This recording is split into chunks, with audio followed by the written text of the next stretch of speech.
Actually कल हमने are में डिस्कस किया था रीऑर्डर लेवल। उसके अंदर हमने ये देखा था कि हमें कब ऑर्डर देना होगा।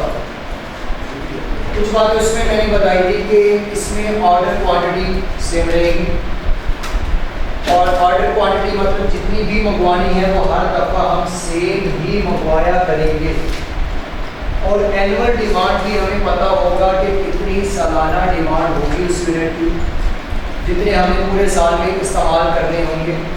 बाकी एक पॉइंट आया था डिमांड का, उसके अंदर ये था कि जो पर डे के हिसाब से कंजम्पशन थी वो डिमांड होती, वो कभी कम भी हो सकती है, कभी ज़्यादा भी हो सकती थी। अब जो ROL था उसमें हमने दो केसेस डिस्कस किए थे कि जब हम ROL निकालेंगे तो एक था जहाँ पर डिमांड और लीड टाइम दोनों क्या थे, सर्टेन। अगर तो सर्टेन थे तो फिर तो प्रॉब्लम है ही नहीं, आप फॉर्मूला लगाएंगे डिमांड इनटू लीड टाइम और दोनों के यूनिट्स क्या होने चाहिए, सेम होने चाहिए। लेकिन अगर डिमांड और टाइम अनसर्टेन हो जाता है तो फिर हमने एक फॉर्मूला लगाया था maximum demand into maximum lead time. वो maximum demand into maximum lead time किस लिए हमने लगाया था, ROL के लिए। और वो फॉर्मूला जो हमने लगाया था वो बिल्कुल सेफ साइड वाला, बिल्कुल सेफ साइड वाला कि हम स्टॉक आउट से बचें। हम स्टॉक आउट से बचें कि मैक्सिमम कितना इस्तेमाल हो जाएगा और मैक्सिमम कितना टाइम लगेगा, मल्टीप्लाई करके हमने उसका आंसर निकाला था और वो निकला था ROL, रीऑर्डर लेवल, कि हमें कब दोबारा ऑर्डर देना होगा। और वो हमने बिल्कुल सेम साइड पे जाके हमने जो है वो किया। लेकिन उसके लिए अगर हम ऐसे ही करेंगे तो कहीं ना कहीं डिसीजन करते वक्त होल्डिंग कॉस्ट ज़्यादा भी होती है, क्योंकि ROL में हमने मैक्सिमम रखा कि कितना इस्तेमाल कर लेगा, मैक्सिमम हो सकता उतना ना हो, उससे कम हो, तो कहीं ना कहीं होल्डिंग कॉस्ट पहले से ज़्यादा होने के चांसेस हैं। तो हमने क्या करना है, उससे बचाना।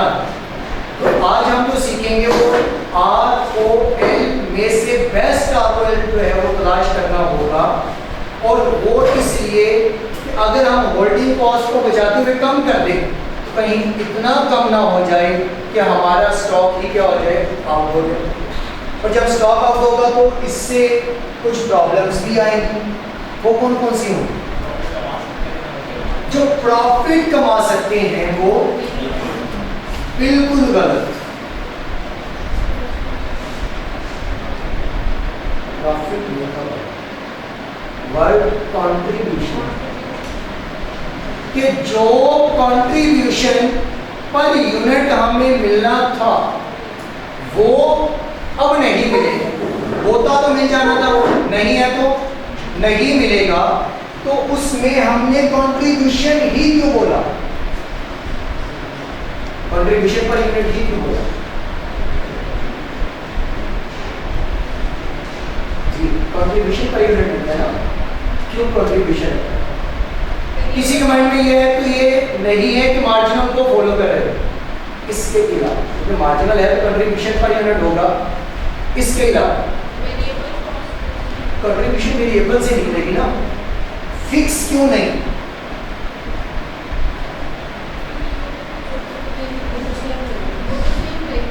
जी जो बोला क्योंकि वो सेम रहेंगे, ये बने या ना बने, स्टॉक आउट भी हो जाए तो फिक्स तो पढ़नी ही पढ़नी है, वो कॉस्ट आनी ही आनी है, क्योंकि वो तो पीरियोडिक कॉस्ट है। इसलिए अगर वो होते तो कंट्रीब्यूशन कुछ ना कुछ उनको बेच के सेलिंग प्राइस में से वेरिएबल कॉस्ट माइनस करके कुछ ना कुछ हमें मिलता, वो थी कंट्रीब्यूशन।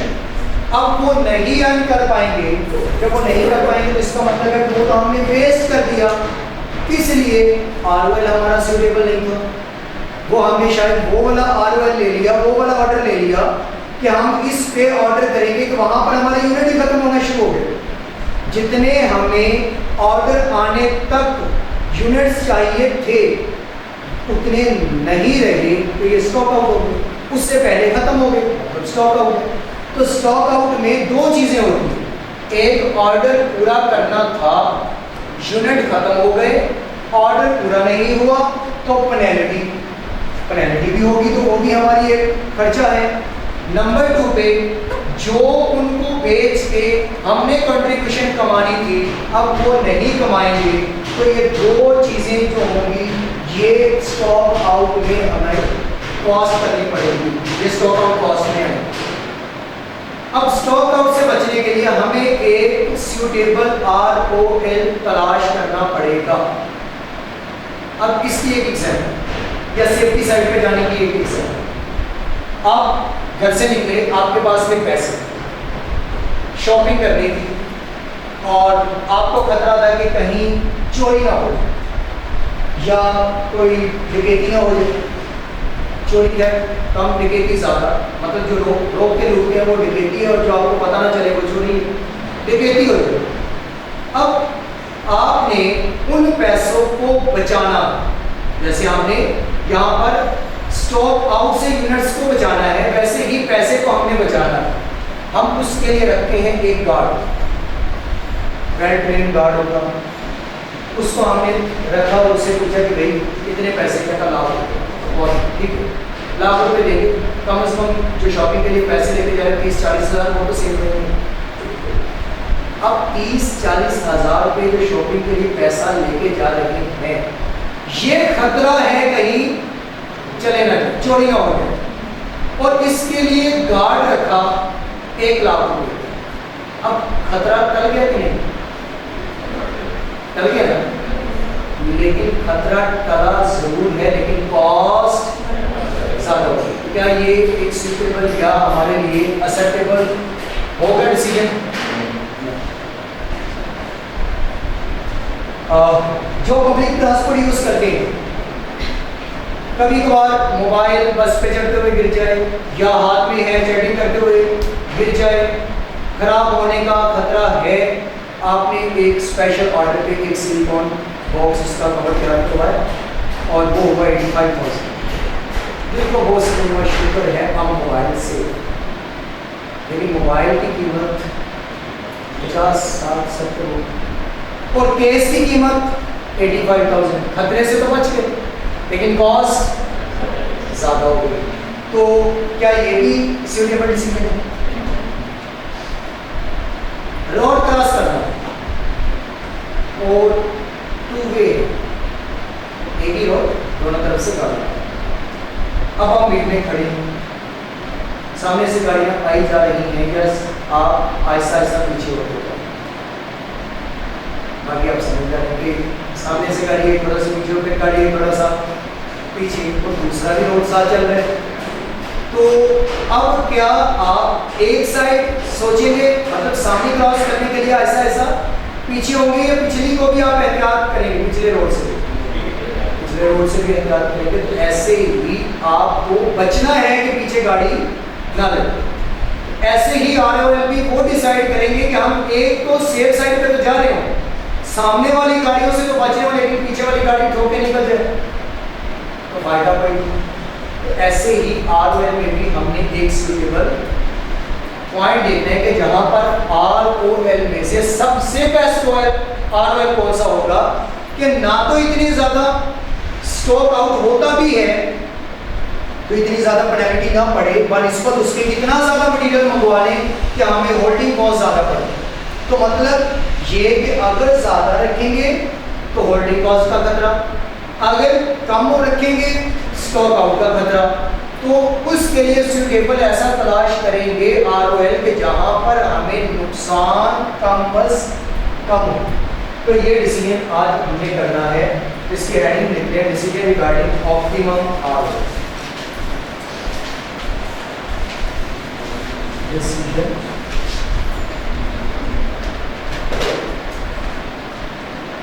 रिगार्डिंग ऑप्टिमम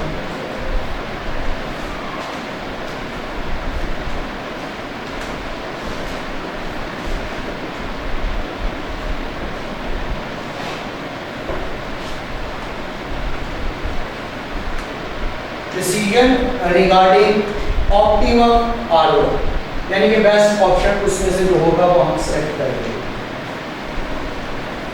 इस टॉपिक के अंदर जब हम आरओएल कैलकुलेट कर रहे होंगे तो कौन सा फॉर्मूला लगेगा दोनों में से, सर्टेन वाला या अनसर्टेन वाला? सर्टेन वाला या अनसर्टेन वाला? जी अनसर्टेन। अनसर्टेन पे तो मसला क्रिएट हुआ है कि आरओएल में मैक्सिमम साइड पे हम जाते जा रहे हैं, यानी कि रोड क्रॉस करते हुए हम सेफ साइड को देखते हुए कि सामने से गाड़ी आ रही है, पीछे होते जा रहे हैं तो पीछे से भी गाड़ी हिट कर जाएगी। अगर मोबाइल को सेव करें तो कवर लेके उसे सेव तो कर लिया लेकिन उसकी बहुत ज़्यादा हो गई। तो यहाँ पे जब हम इसको सॉल्व करेंगे तो इसके अंदर एक चीज़ माइंड में रखनी है कि इस टॉपिक में ROL not equal to maximum lead time into maximum demand, इसके अंदर ये फॉर्मूला नहीं। इन दिस टॉपिक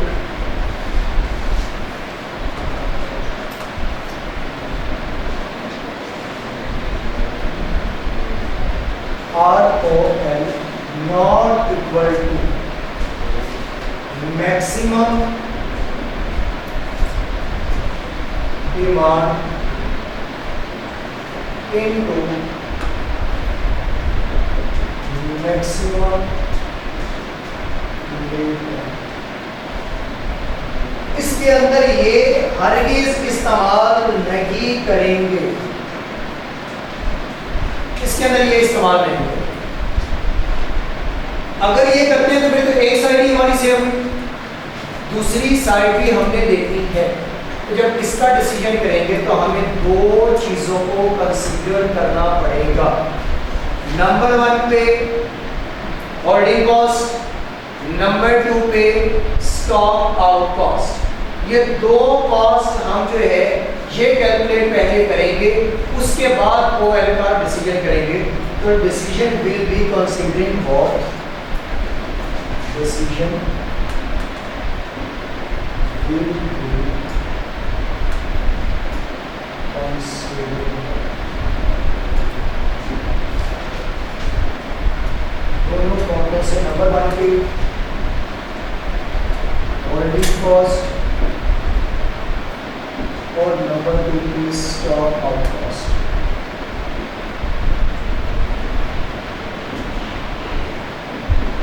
और स्टॉक आउट कॉस्ट के अंदर कॉन्ट्रीब्यूशन,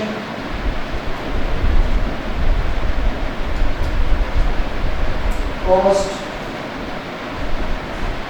और credit,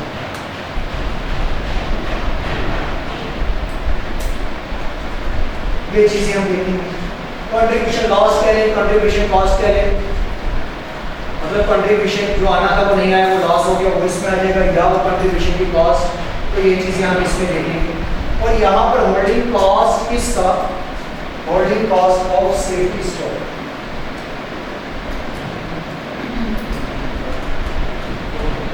holding cost of safety stock, क्योंकि मसला है सेफ्टी स्टॉक में कि हमारे पास कितना पड़ा होगा तो हम इसे ऑर्डर करेंगे तो हम इसकी होल्डिंग कॉस्ट देखेंगे, और दूसरा जो है इसकी ये देखेंगे कंट्रीब्यूशन या स्टॉक आउट कॉस्ट क्या हो।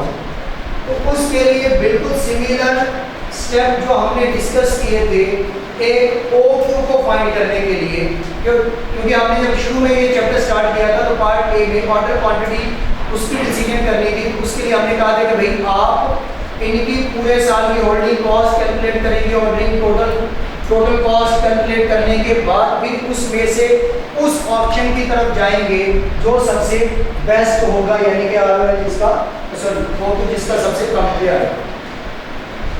तो ऐसे ही इसके अंदर भी हम डिसीजन मेकिंग करेंगे। तो सबसे पहले कैलकुलेट करेंगे total holding cost of safety stock for the year and stock out cost for the period, यानी कि फॉर द ईयर। तो पहले हम पहले स्टेप में कैलकुलेट करेंगे, मतलब सबसे पहला स्टेप होगा उसको कैलकुलेट करने का। calculate total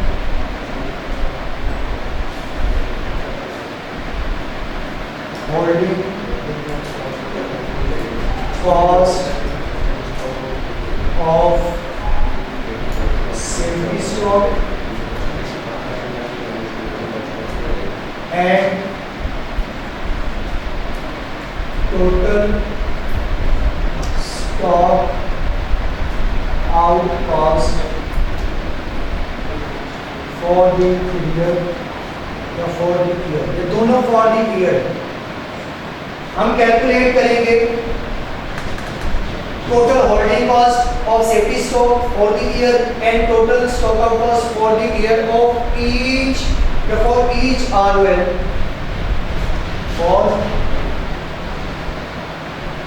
each ROL जितने भी ROL के ऑप्शन दिए